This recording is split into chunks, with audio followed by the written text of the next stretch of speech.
Kryetari i gjykatës kushtetuese të Maqedonisë së Veriut, Darko Kostadinovski, e ka nxitur edhe një valë reagimesh nga Partia Shqiptare. Kjo derisa të mërkurën në seancën ku diskutua për kushtetueshmërinë e sistemit Safe City, tha se SMS porosit duhet të dërgohen tek qytetarët në maqedonisht e anglisht, por jo edhe në gjuhën shqipe. Për më tepër tha se kushtetuta obligon çdo qytetar që ta njeh gjuhën maqedone. Не смееме да заборавиме дека македонскиот јазик е официјален јазик на оваа држава, по нашите закони и познавањето на македонскиот јазик е и право и должност за секој еден граѓанин.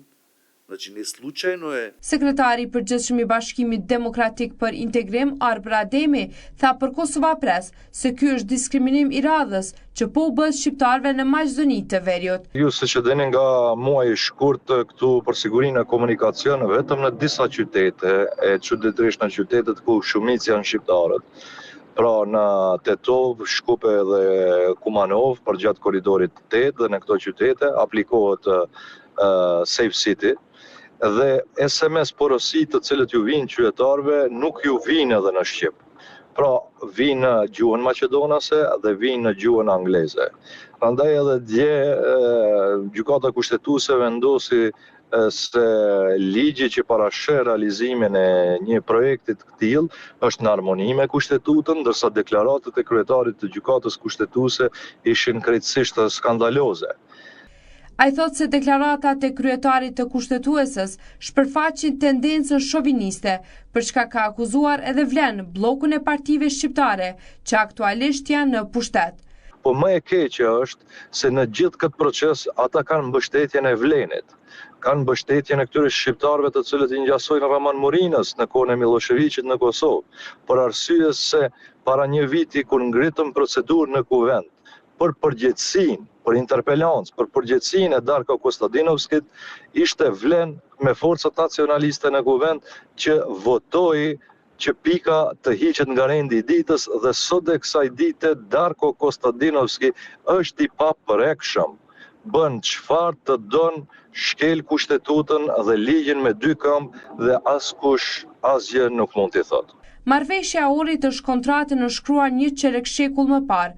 Ky dokument i dha fund konfliktit të armatosur në Maqedoninë e atëhershme, i cili u nxit si pasojë e diskriminimit të shqiptarëve atje. Dokumenti solli ndryshime në kushtetutë dhe rregulloi përdorimin e gjuhëve të tjera, krahas asaj maqedonase.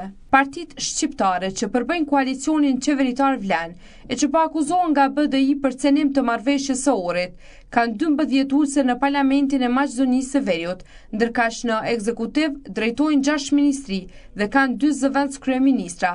Por zëdhënësi i vlenit Driton Sulejmani thot se fakti që këto tema janë të hapura edhe sot janë pasojë e papërgjegjësisë dhe manipulimeve të BDI-s. Edhe më herët është ngritur çështja e përdorimit të gjuhës pikërisht nga gjykata kushtetuese.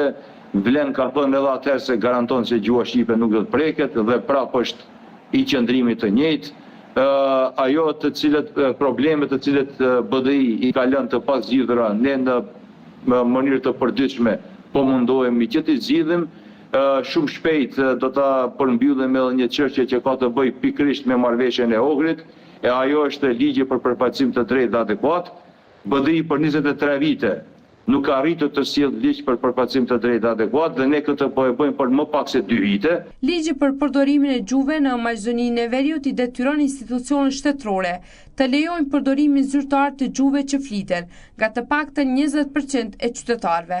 Andaj edhe vlen ka kritikuar deklaratat e kryetarit të kushtetuesës, duke thënë se përbërja e kësaj gjykate shpesh përmes komenteve i ngjan më shumë elitës politike të ish-Jugosllavisë. Institucionet shtetërore kanë detyrim të garantojnë të drejtën çdo qytetari që të informohet në gjuhën e tij anëtare, përfshirë edhe për detyrimet që lindin si pasojë e veprimeve apo sjelljes së tij. Domthon kjo vlen edhe për sistemin Safe City. Vlen ka qenë i qartë dhe mbetet i palëkundër në qëndrimin se kur shteti njofton, paralajmëron apo dëshkon qytetarin përmes këtij sistemi, ai ka për detyrë ta bëjë këtë edhe në gjuhën shqipe. Do thonë kjo nuk është çështje vullnetit politik, por detyrim kushtetues dhe respektim i një të drejte themelore. Të mërkurën, gjykata kushtetuese mbajti seancën për të shqyrtuar kushtetueshmërinë e ligjit për projektin Safe City. Ajo i hodhi poshtë iniciativat e Aleancës për Shqiptarët të Ziadin Selës dhe Arben Taravarit, por edhe Ylli Paçukut nga Bashkimi Demokratik për Integrim. Të njëjtit kontestonin Safe Cityn për disa çështje, me theks të veçantë për përfshirjen e vetëm 3 qyteteve, por edhe detyrimin që qytetarët të posedojnë telefona celular dhe email.